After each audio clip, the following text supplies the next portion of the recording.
America. Today I'm going to show you a quick video on how to create reports in our eXport software that you have collected in your WireXpert 4500. I've got all the reports collected. I have put them on my thumb drive from the WireXpert and plugged the thumb drive into my computer. Next thing I'm going to do is start Export, eXport, or export as we call it. This is the configuration software, report generation software from Cyber. 6.05 is the current version that we're using, and it currently is shipping. This software is a free download from Softy. So let's make this full screen. What we're going to do first, actually what we're going to do is bring in the data. That's all we have to do. We're going to bring it in from our USB drive. Currently that's the F drive. Import. You will see here all the reports that are available on the hard drive. I'm going to bring in one called Crescent. Could import them all, just need one. Import that, and it's going to create the project. I have, again, sample reports of total of 5 reports, 2 with marginal pass, 2 with pass, and 1 with fail. So these are the reports. Could be as little as a couple, could be as many as 5,000 reports, depending on what you did.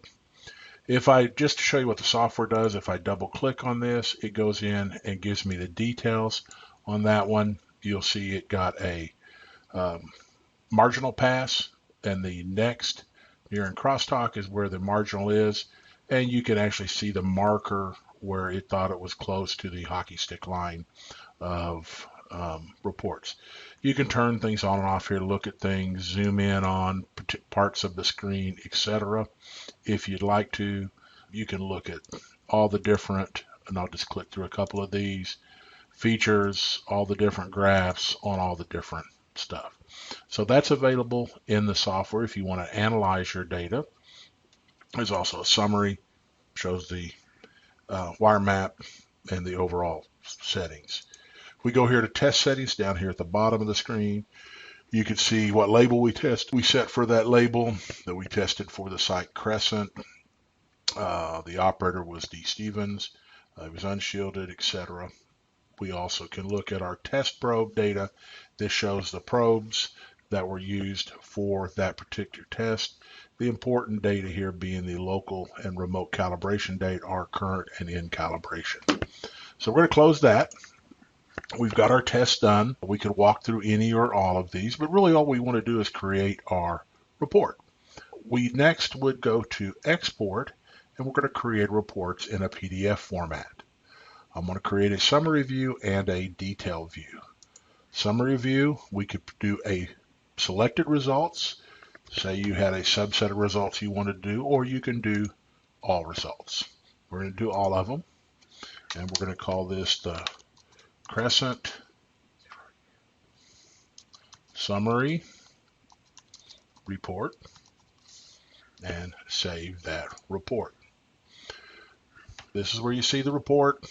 We could zoom in a little bit on this, and you can see it here on the screen, exactly what we did, the 5 reports. This is just a summary.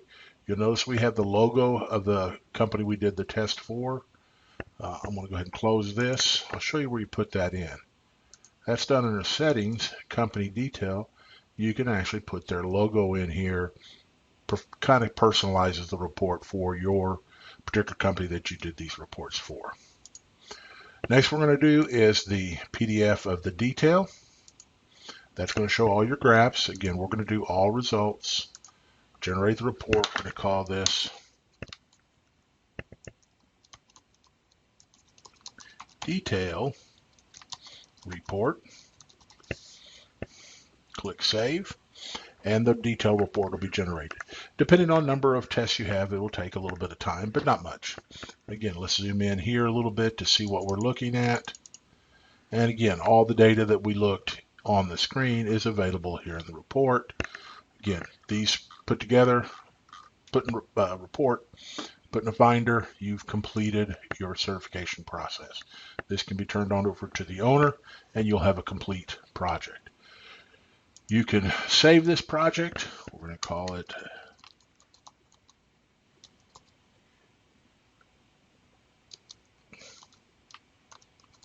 saves it as a PRX file. That's our format for e-export, save the file, so you could give this file along with the hard data to the customer, and they could bring it up in their own version of export and look at the data directly. That's pretty much how you do reporting. Fairly straightforward, fairly simple process. If you have any questions, you can click on the link at the end of the video, and it will let you link to our website where you can get any of your questions answered, or contact us at Softing North America. My name's Mark Saunders, and we'll be glad to help.